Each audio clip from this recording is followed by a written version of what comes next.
Bonjour, je suis Thierry de Rieder, audicien électronicien et fondateur de la société Valier.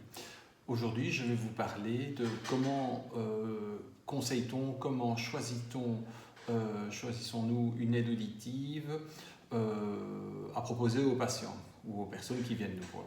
Donc en fait, comment fait-on? On détermine d'abord avec le patient son profil audiologique. En fait, on fait un test de l'audition. On mesure l'audition du patient. Donc on le mesure comment? Au moyen, avec un casque, une application audiométrie, et donc on va pouvoir déterminer fréquence par fréquence la valeur du déficit auditif du patient. Et donc on reporte ceci, le test, sur un graphique qui va en fait nous montrer dans ce cas-ci, la courbe bleue, c'est l'oreille gauche, et la courbe rouge, c'est l'oreille droite. Et au plus, je vais me rapprocher, au plus la courbe va vers le bas, au plus la baisse d'audition, la perte auditive est importante. Donc, on a besoin de plus de puissance pour compenser celle-ci. Donc, ce test auditif, l'audiométrie tonale, est vraiment la cartographie de l'audition du patient.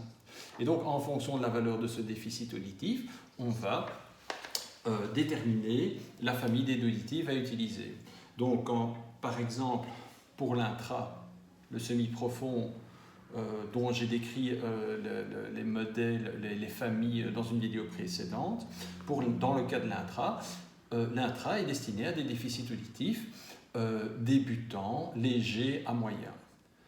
Donc, en fait, pour des personnes qui commencent à ne pas bien comprendre, qui commencent à éprouver des difficultés en milieu bruyant, ils entendent mais ne comprennent plus bien. Donc, l'intra est vraiment destiné à ce profil, à cette puissance. La perte auditive débutante, légère, moyenne, à plus ou moins même force, parce qu'on peut aller vraiment très très loin avec des intras et de la nouvelle technologie, puisqu'on peut délivrer pas mal de puissance.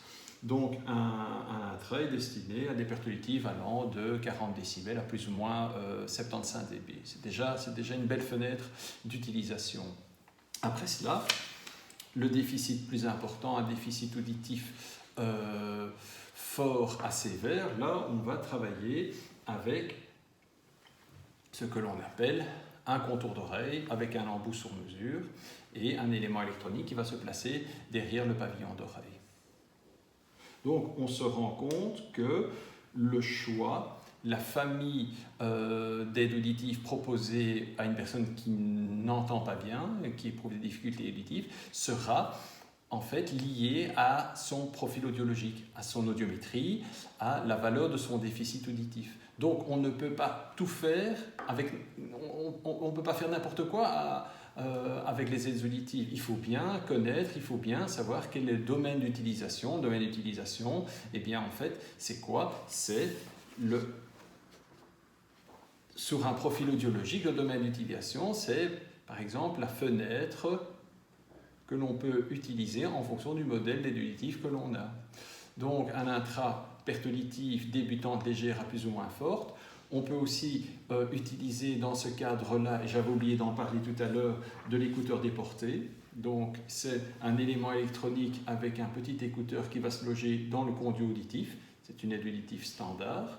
Et donc en fait, l'intra et l'écouteur déporté, le RIC, ont le même domaine d'utilisation. Ils ont à peu près la même puissance et donc vont se retrouver dans des déficits, vont compenser des déficits auditifs débutants, légers à plus ou moins forts.